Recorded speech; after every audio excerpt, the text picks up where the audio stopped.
A Gathering of Gargoyles by Meredith Ann Pierce. Chapter 12, Prisoner. Ariel was aware of a coldness against her back. Opening her eyes, she found herself huddled in a tiny space. Through the barred window in the stone wall behind, morning light streamed. A wall of masonry rose just in front of her, with no door, only a tiny chink part way up where no brick had been placed. To her right, the other wall was sloping, earth and stone, a hillside, mostly in shadow. Her arm had been chained to the window wall. She tried to rise, feeling very stiff. Her legs below the knee prickled. She flexed and chafed them. Then her arm. She felt dizzy and a little sick. Peering out the window, she judged it must be a dozen hours since dawn. And she had not eaten for hours before that. She rubbed her temple and the back of her head. They were sore. Two eyes appeared in the chink across from her. "So, little witch," the suzerain said, "awake at last. How deep you sleep, right through the walling up of this dead-end passage." Ariel realized what the faint odor she detected was fresh mortar. "What do you intend to do with me?" she said. The other laughed. "I intend to take great good care of you." "Why have you walled me in?" "Locks can be picked," the suzerain replied, "but this cell has no door to be unbarred, little sorceress. I am not completely a fool." "I am not a sorceress," said Ariel. The suzerain smiled. She saw the skin beneath his eyes creasing. "And I suppose your staff did not become a bird?" "Oh, you were careful to conceal your magic from me, but now, without your staff, I think you have little power." Ariel felt herself shivering, with anger, not with cold. "Oh, it is well you are a nameless man. I can think of nothing to call you that could be fouler than your name." "Impertinent girl!" the man beyond the wall replied. His eyes vanished. He shoved a bread crust through the chink. "Fill your mouth with that. Perhaps when I have caught my nephew and that boy of yours, you will not be so insolent." Ariel felt the blood come to her face. "Roshka and Aaron are long gone by now." The suzerain did not seem to hear her. "You will say yes to me in time," he said. "If I leave you alone long enough, you will come to hunger for my company. You will say yes." "Erica," said Ariel, "did not say yes." She heard a cry beyond the wall. The masonry shuddered when he struck it. "Witch!" he shouted. "Cursed witch!" She glimpsed him going, heard his footfalls down the hall. They faded. The cell grew still. Ariel felt herself continuing to tremble. "I could never be your bride," she thought, and then, almost against her will, "for I am another's bride. Irilath." The memory of him was suddenly all she could cling to against the suzerain. Her legs felt weak. She sat down abruptly and felt the shackle yank her wrist. The eye space gaped vacantly. She was alone. Ariel let the crust lie a long time before she touched it. She dusted the dirt from it at last, tasting carefully, but she could detect no taint, no hunger spice. She ate hungrily then. A movement along her shoulder startled her. She turned to see her dust shrimp standing there. Had it been hidden in the folds of her garment all this time? She offered it a crumb from the crust, but it would not take it, wandered restlessly along her arm. After a little, it crept down to the floor, began exploring the tiny cell, investigating every niche. Finally, it found a crack in the earthen wall, and there it stayed, refusing all crumbs. It never moved, but seemed perfectly content. Its little eyes on stalks watched her. Ariel paced her tiny cell, as much as the chain on her wrist would allow, for she began to grow so weary from lack of movement. She felt like sleeping all the time. She practiced stories without her bandolin and watched what she could through the closed-barred windows. Sometimes the tramp of soldiers' feet and the rattle of horses' hooves came to her, or the groan of the great gates being drawn. The suzerain came to her cell at odd hours. He informed her how the search proceeded. Soldiers combing the garden and grounds, huntsmen riding in the woods. He spoke at her for hours through the crack, pleading with her, sometimes threatening. Ariel said nothing, refused to look at him. More than once he merely flung her a crust and stalked away. The day-month had worn itself half away when she heard a scrambling behind her, whirled and saw the heron at the window, white against the black noon sky. "Wing!" she cried, then caught herself. "Why are you not with Roshka and Aaron?" The white bird bobbed, clinging awkwardly to the window bars. "Oh, they have gone. Roshka pulled Aaron to a little island in the middle of the garden pool. So far no soldiers have thought to search there." "Oh, they have not gone." Roshka pulled Aaron to a little island in the middle of the garden pool. So far, no soldiers have thought to search there. But, cried Ariel, they will be taken if they remain here. Why did they not fly at once as I bade? Aaron would not go without you. Ariel fell silent. What have they been living on? She asked at last. The heron shrugged. What I can bring them. Fruit of the garden, fish. What have you? Ariel sighed. What the suzerain brings me, moldy bread. I get what water I can from a trickle down the wall. The white bird cocked her head. Only water and bread? No wonder you are so pasty gray. You cannot live on that. Wait here, she said without thinking, so Ariel nearly laughed. The heron flew away in a slow stroking of wings. Almost at once, she returned, grasping a peach melon in each foot, and a sprig of fat currants in her bill. Ariel took them and ate. The yellow fruits were deliciously sweet, the currants tender-skinned and tart. Your arm is chained, the heron said. Ariel looked up. She had grown so used to the shackle she had almost forgotten it. Hold your wrist over here. Ariel did so, bringing it close to the white bird as she could. Inclining her head, the heron inserted her bill into the key space and turned. Ariel felt a click and the shackle fell free. I could not come before, the heron was saying, because there was a guard beneath your window.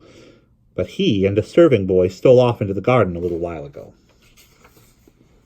Ariel rubbed her wrist. Is that how you knew where to find me? By the guard? Roshka made a guess. Hist, I must go, the bird said suddenly. Your guard returns. I will come again when next he goes. Tell Aaron, cried Ariel. Tell Aaron she must go now without me. She and Roshka must flee. The white bird shrugged. I will tell her. She will not listen. They dare not move now in broad day in any case. The suzerain is combing the woods too well. The heron flew. Next time the suzerain came with a crust. Ariel flung it back at him through the niche. He gazed at her through the crack, surprised. Where is the chain? He cried. The chain I bound you with.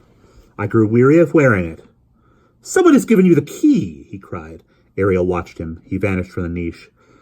She could hear him pacing. Someone has brought you food and a key, he muttered. Do my own people betray me? Henceforward you will have guards posted here as well. His eyes reappeared, bloodshot, dark-circled. How well have you slept these past hours? Ariel inquired, with the black bird pecking at your dreams. Guards! The suzerain shouted. She heard his footsteps down the hall. She felt a moment of panic then, suddenly, realizing that if the suzerain's guards watched her through the crack, the heron would not come to her again. The fear swiftly faded, though. For though Ariel had soldiers outside her cell from then on, after the first hour of their gazing in on her, uneasily even every now and again, she heard them move off down the hall. Their murmured talk drifted to her, the rattle of counters as they played at dice.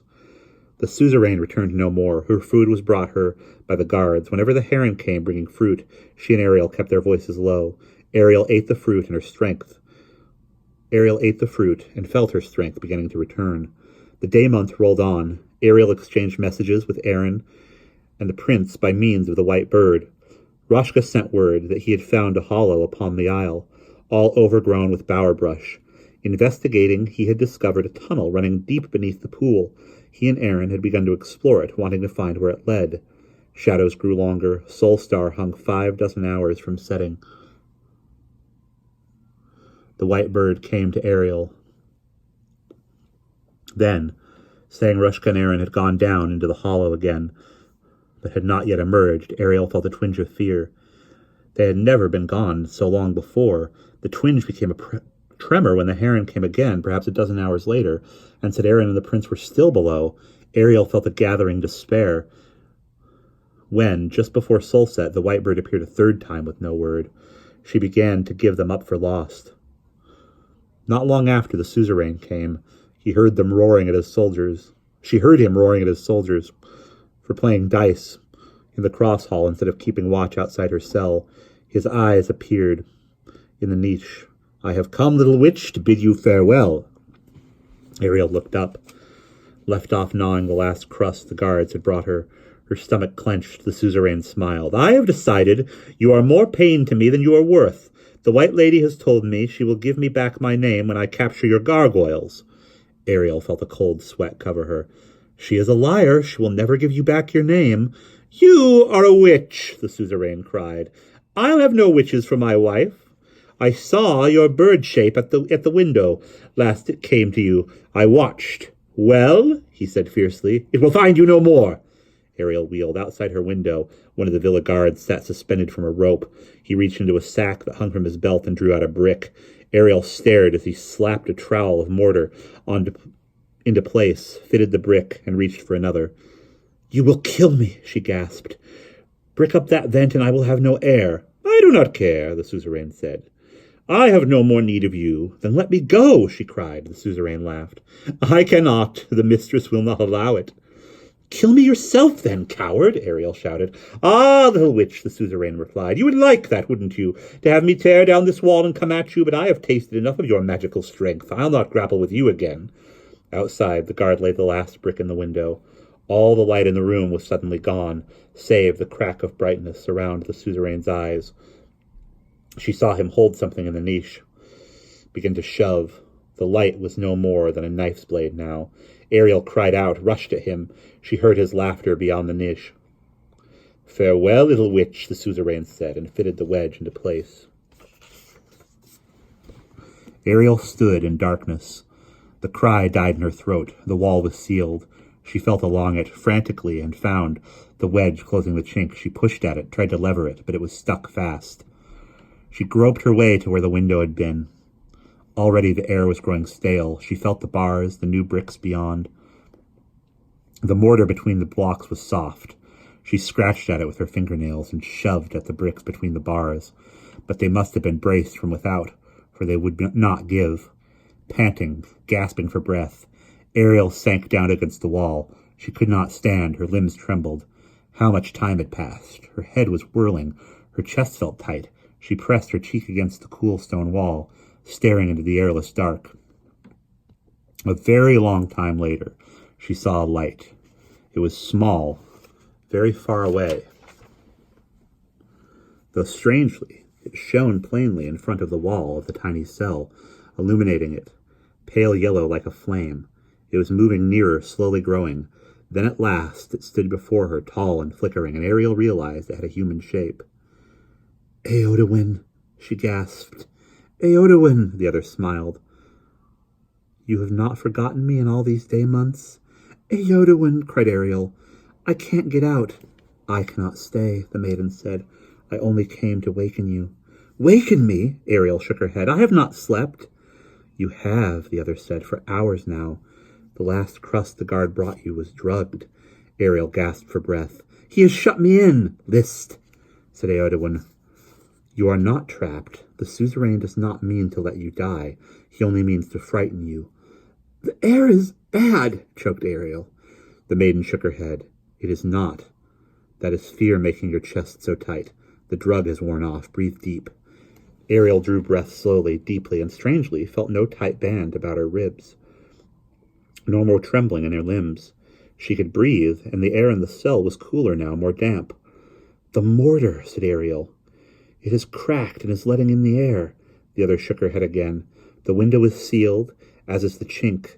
The drug in that crust was meant to make you sleep so deep you could lie seated in the room a dozen hours and not suffocate. But you ate only a little of the crust. If this tiny room were truly sealed, you would be dead long before the suzerain came to dig you out. But there is a source of air in this chamber that the suzerain does not know about. The new air you feel comes from that source. You must find it. Awake, awake, make haste, or you will lose the light. Awake, said Ariel. I am awake. Eowyn was receding from her, growing smaller and more pale. Then open your eyes, and we will pause there.